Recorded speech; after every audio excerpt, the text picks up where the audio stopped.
지금 제가 한참 내신 기간입니다. 중간이어서 굉장히 좀 몰골이 이렇게 초췌하고 좀 피곤해 보여도 좀 이해 부탁드립니다.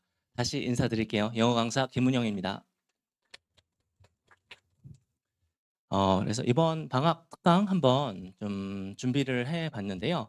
한대보고 친구들 특히 영어 뭐 국어도 많이 들으셨겠지만 영어도 한대보고 녹록치 않다라는 말 많이 들으셨을 것 같아요. 그래서 어떤 부분이 좀 어렵고 그리고 최근에 좀 어떤 부분이 또 달라졌는지 이런 부분을 간단하게 시험적으로 말씀드리고요. 어떻게 아이들을 대비시킬 것인지 제가 전달 드리겠습니다. 우선은 7월 13일 개강을 할 거고요. 크게는 이제 뭐 어휘, 독해, 문법, 명작 각각 어떻게 진행할지를 조금 말씀을 드릴게요. 키워드는 한 세 가지 정도로 잡아봤습니다. 우선은 첫 번째예요. 첫 번째. 자, 어휘랑 독해력이 없으면 시험 범위가 커버가 안 됩니다. 그냥 쉬운 말로 기초 실력이 없으면 이 친구들이 위로 치고 올라가기가 정말 쉽지가 않아요. 그러니까 정확히 얘기하면 위로 올라가는데 좀 캡이 느껴지는 부분입니다. 그래서 선배들 중에서도 보면 아예 노베 친구들 아예 뭐 다른 음악을 하거나 미술을 하거나 하다가 한 대 보고 넘어와서 제로부터 시작하는 친구들이 있어요. 근데 진짜 독해서 성적 오르거든요. 성적이 오르더라도 정말 그 서술형, 그 어법 여기까지 극복하기가 쉽지가 않아요. 2학년까지. 그래서 저는 시험 범위부터 말씀을 드리면 시험 범위는 각 회차마다 또 학년마다 편차가 있습니다. 지금 올해 2학년 된 친구들 있죠. 그 친구들 때 시험 범위가 갑자기 엄청나게 늘었어요. 그게 히스토리가 뭐냐면 그때 그 해에 대학 간 선배들이 고대 쪽 이런 거 되게 많이 붙은 걸로 알고 있거든요. 최저 못 맞췄어요. 영어 때문에. 그래서 학교에서 좀 난리가 났는지 독해량을 엄청나게 늘렸습니다. 시험 범위가 100개가 넘었어요. 100지문이. 이거 거의 전국구거든요. 시험 지문 100개 넘는 학교 전국에서 많이 없을 거예요. 그래서 이렇게 많고 올해는 조금 줄어들어서 한 70개 정도가 됩니다. 시험 범위가 정말 적더라도 한 60개 정도는 무조건 되는데 그냥 중학교들랑은 다른 시험이라고 생각을 하셔야 돼요. 그래서 우리 아이가 중학교 때 뭐 A 받았어?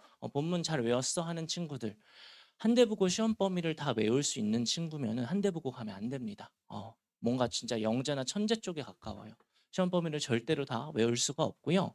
그리고 이제 모의고사 지금 풀려보신 경우 중에 우리 아이가 고3 모의고사 풀어도 곧잘 1, 2등급 나와요 하는 친구들 있잖아. 이렇게 뭐 있잖아요. 근데 한 대 보고 선배들 중에서도 모의고사 1등급은 세고 셌습니다. 근데 그 친구들이 다 내신 1등급 받느냐? 그건 아니에요. 내가 모의고사를 읽고 답을 잘 고르는 거랑 내신에서 요구하는 디테일을 찾는 거랑은 전혀 다른 거예요. 그래서 사실 뭐 어렸을 때 영유를 간다거나 아니면 원서를 많이 읽었다거나 아니면 뭐 외국에 좀 살다 갔다 하는 친구들 감 좋잖아요. 이 친구들 모의고사 1위 나올 거예요. 내신에서는 오히려 죽쓰게 됩니다. 그래서 내신에서 요구하는 그 디테일들을 잡아낼 수 있는 어휘력, 독해력, 문장을 이해하는 이런 힘이 반드시 필요를 하고요. 자, 그리고 이제 어법이에요. 그래서 어느 학교나 어법 문항이 킬러 문항인 건 당연합니다. 근데 그중에서 한대부고는 특히 조금 더 비중이 높아요. 어법 문항 수가 많다 이것까지는 아니거든요. 어느 정도 시험마다 편차는 있지만 결국 상위권에서는 어법 문제를 실수를 하느냐 안 하느냐 이 싸움으로 갈리는 경우가 정말 많습니다. 그래서 뭐 유형들은 그냥 일반적인 모의고사에서 보는 아니면 다른 학교에서 보이는 이런 문법 문제 유형이에요. 뭐 모두 고르시오. 문법상 틀린 거 모두 고르시오. 근데 문장 전체에 밑줄이 그어져 있거나 서술형으로 고치는 형태도 다 나옵니다. 근데 문제는 어법 고치는 게 한 개가 아니라 답이 복수개인 게 되게 불편하고요. 올해 또 히스토리 하나가 나왔습니다. 보통 한대부고가 이렇게 복수의 답을 고를 때는 답이 많으면 세개까지 나왔어요. 두개에서세개 이번 시험에서 어법상 틀린 거 네 개 고르는 게 나왔습니다. 저도 보고 사실 살짝 멘붕이 왔거든요. 이게 상식적으로 보면 틀린 거 4개 골라야 되면 사실 맞는 거 하나 고르는 게 맞는데 시험을 아이들이 4개를 골라야 됐으니까 진짜 현장에서 되게 멘탈 터진 친구들이 있는데 또 놀랍게 곧잘 풀긴 풀었습니다. 그래서 어쨌든 어법 문항 같은 것들이 굉장히 좀 중요하다. 나오는 포인트들도요. 중학교 때랑은 좀 다르다고 생각하셔야 돼요. 중학교 때는 교과서 1, 2과, 3, 4과의 주요 어법이라는 게 존재했을 거고요. 거기 관련해서 엄청나게 주의를 하면 풀 수 있는 문제가 있을 텐데 고등학교 때는 주요 어법이란 개념이 없습니다. 그래서 기본적으로 수능에서 다뤄지는 모든 문법들 그리고 내신용 디테일한 문법들 다 나와요. 학교에서 수업하신 거 다 나오는데 여기서도 좀 불편한 부분이 한대부고가 두 가지가 양가적인 가치가 다 나옵니다. 첫 번째는 시험 범위에서 굉장히 길고 어려운 지문들이 있어요. 문장들이. 그래서 저는 이런 걸 좀 더러운 문장이라고 얘기를 하는데 시험지에서 봤을 때 한 6줄, 7줄 넘어가는 긴 문장들. 이런 문장들에서 선생님들이 킬러 문제 어법을 꼭 내셔요. 그러면 그런 어려운 문장만 공부하면 되냐? 또 그게 아닙니다. 굉장히 뭐 이런 도표에서도 이번에 문법 문제 나왔고요. 뭐 내용 일치 문제 이런 마이너한 지문에서도 킬러 문제를 툭툭 던져버리시니까 아이들 입장에서는 뭔가 배제하거나 소구할 지문이 없어요. 시험 범위는 다 많은데 거기서 모든 킬러 문제를 다 내시니까 어쨌든 빵꾸 없이 공부를 해야 됩니다. 그리고 영작도 변수가 있습니다. 이거는 학년마다 그리고 시험 때마다 좀 달라져요. 선생님께서 영작 안 내겠다 하시는 시험도 있고요. 영작 안 낸다 했는데 영작 나오는 시험도 또 있더라고요. 그래서 기본적으로 어디나 영작은 잘 해야 되는데 중학교 때처럼 통문장 암기를 할 수는 없을 거예요. 그래서 우선 공부를 할 때는 어법 포인트가 되게 중요하게 작용을 하거나 지문에서 되게 중요한 문장들은 외우긴 해야 돼요. 특히 상위권 친구들은 이 정도까지는 해줘야 되는데 그럼에도 불구하고 제가 수업을 하고 지문을 수십 번 분석했지만 좀 애매한 문장들 이거 영작으로 왜 내셨지? 라고 생각하는 부분도 분명히 출제가 됩니다. 그래서 이런 부분은 다 외우고 풀 수가 없기 때문에 아이들이 어느 정도 실력적으로 풀어야 되는 영작해야 되는 문장이 분명히 존재하고요. 이 와중에 조건이 뭐가 주어지냐? 어형 변화가 오기도 하고요. 어휘 추가가 될 수도 있습니다. 우리말이 주어지기도 하고 우리말이 주어지지 않는 경우도 있어요. 그래서 이런 부분에 대해서 아이들이 기본적인 어법적인 판단까지 해야 되기 때문에 위에서 말씀드린 것처럼 어떤 기초 실력이 없으면 시험에서 완전 탑 티어로 올라가기가 굉장히 힘든 이런 시험입니다. 자, 그리고 그러면 이제 방학 동안 제가 뭘 시킬 건지 말씀을 좀 드릴게요. 이번에 모의고사 같은 거 이제 뭐 국어도 많이 이런 말씀 들어보셨을 것 같아요. 뭐 구조 독해, 논리력, 유형별 접근 뭐 이런 식의 어떤 독해 얘기 많이 들어보셨을 텐데 저는 뭐라고 생각하냐면 뭐 국어 독서지문 그럴 수 있어요. 근데 영어 모의고사 보면 정말 많아도 10문장 넘어가는 지문 없거든요. 자, 10문장도 안 되는 글에서 정말 논리적인 흐름을 못 잡아서 틀리는 걸까라고 저는 생각을 해요. 사실은 특히 고1, 고2 정도 지문에서 엄청 특출난 논리력이 필요하다? 저는 그렇게 생각하지 않습니다. 사실은 아이들이 틀리는 이유는 그 문장을 정확하게 읽고 해석하지 못하기 때문인 경우가 대다수예요. 그 더 디테일한 원인은 뭐 어법적인 디테일이 부족할 수도 있지만 어휘적인 이런 부분이 많이 부족할 수도 있습니다. 그래서 적어도 이런 위에서 말씀드린 논리, 구조 독해, 유형별 접근 이런 걸 따지려면 아이가 기본적으로 독해를 할 수는 있어야 돼요. 이 다음에 그 다음에 따지는 거지 이게 안 되는 친구들한테 논리력을 주입한다? 저는 말이 안 된다고 생각을 합니다.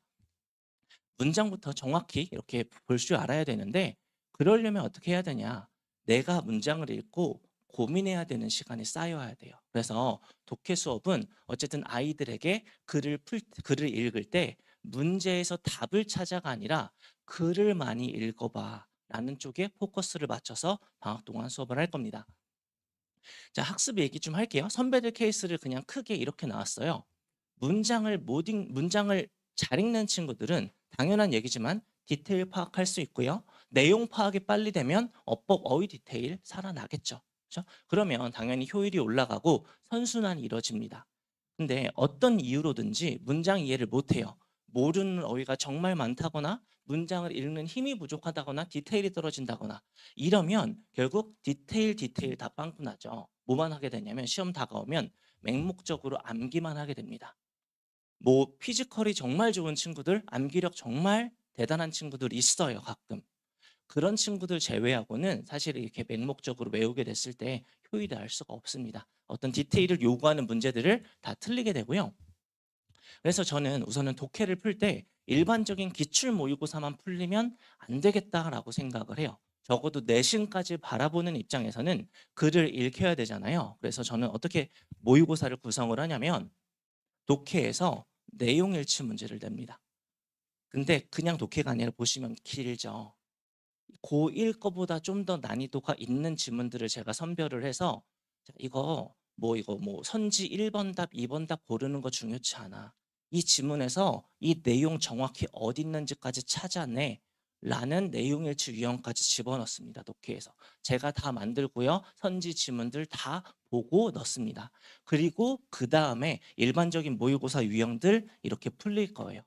그래서 아이들 입장에서는 내용일치 문제가 뭐가 중요해요? 라고 할 수도 있지만 결국은 이 문장에서 정보를 파악하는 연습들 한 문장 한 문장을 읽어버릇하는 과정에서 어떤 실력이 쌓이게 됩니다. 그래서 이런 부분을 노려서 저는 단순히 기출 모의고사만 풀리는 게 아니라 내용일치 문제 이런 것까지 좀 열심히 실전처럼 풀 수 있도록 만들고 있고요.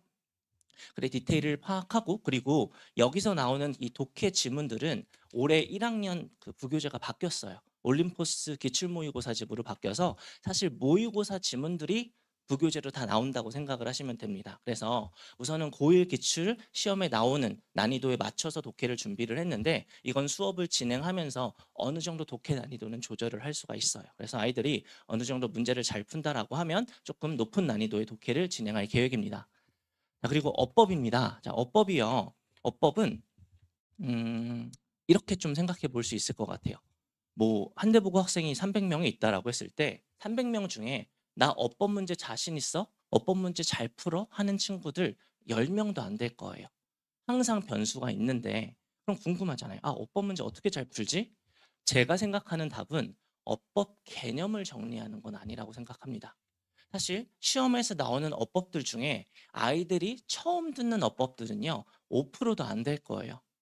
다 중학교 때 개념적으로는 들어봤습니다. 근데도 못 푸는 이유는 연습이 안 돼 있어요. 그래서 저는 이걸 뭐라고 비유를 하냐면 제가 일진들한테 맨날 이렇게 괴롭힘을 당해요. 근데 이렇게 맨날 맞으면 어떤 효과가 생기냐면 어디 때릴지를 알 수가 있죠. 많이 맞아보면 눈치가 생깁니다.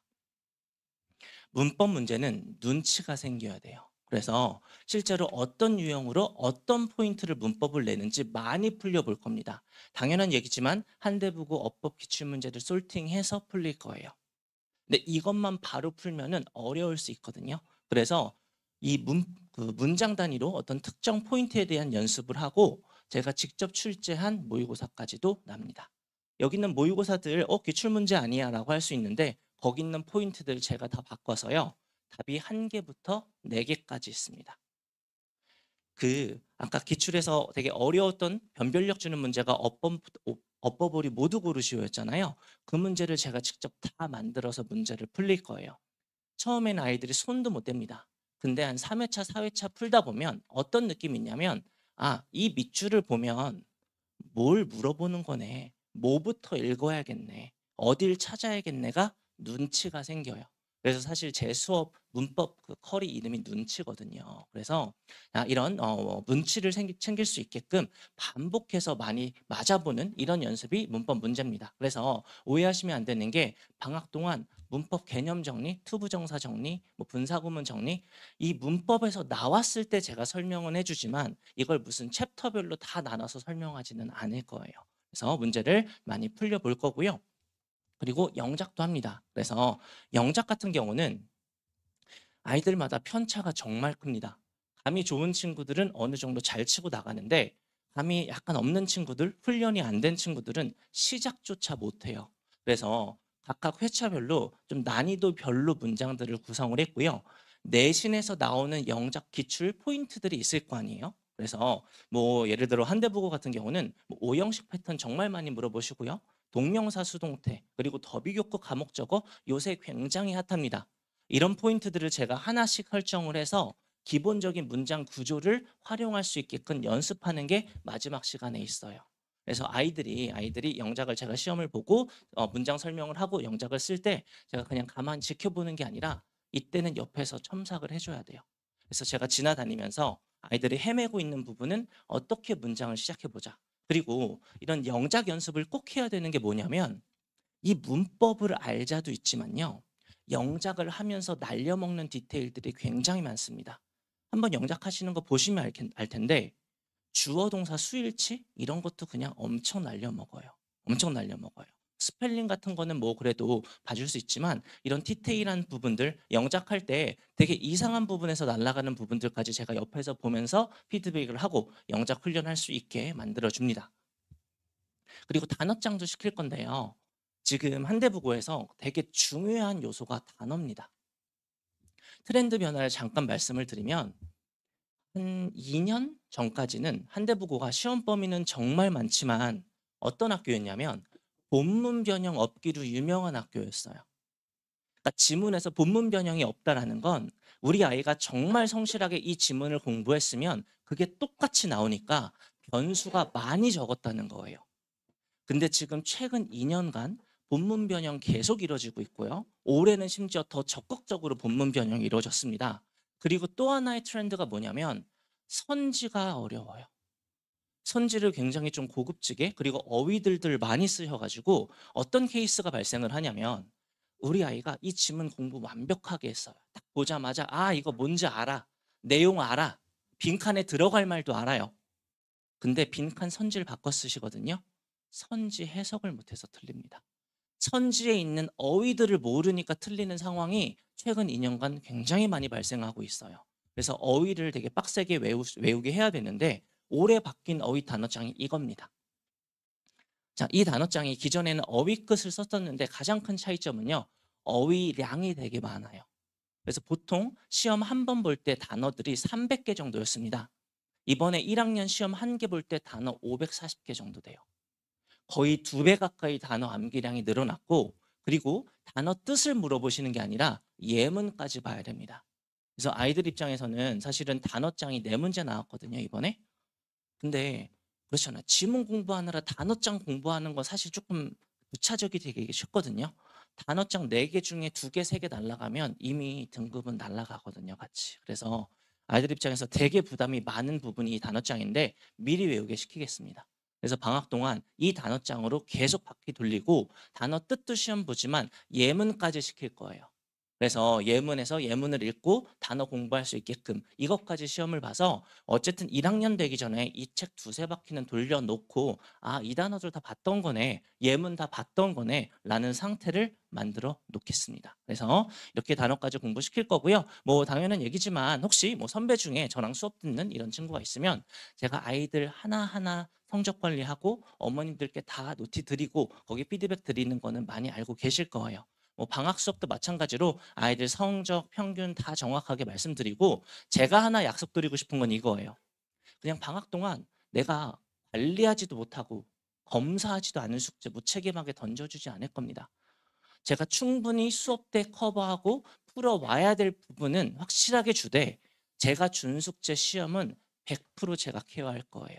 그래서 적어도 아이들이 말도 안 되는 숙제 그냥 앉아 있으면서 뭐 손 놓고 있거나 시간 낭비하는 일은 절대 없이 만들 겁니다. 그래서 이번 방학 저는요. 사실 저랑 한대보고 수업하는 친구들이 많잖아요. 그렇죠? 그래서 정말 전교권에 있는 친구들 다 제 제자입니다. 공부 정말 잘하는 친구 많은데 이 친구들이 내신하면서 뭘 잘했고 어떤 걸 잘하니까 성적이 나오더라 라고 하는 부분에 대해서 수업 때 다 녹여놓을 거예요. 단순히 중학교 때 배웠던 거 그냥 챕터별로 정리하는 수업 저는 안 할 겁니다. 어쨌든 바로 시험에서 써먹을 수 있게 그리고 한대부고에서 시험이 나오면 그 난이도에 적응할 수 있게끔 만들어 놓을 거예요. 그래서 방학 동안 아이 저에게 보내주시면 제가 아이들의 실력 그리고 성적을 변화할 수 있도록 정말 철저하게 관리하겠습니다. 감사합니다. 영어 강사 김문영이었습니다.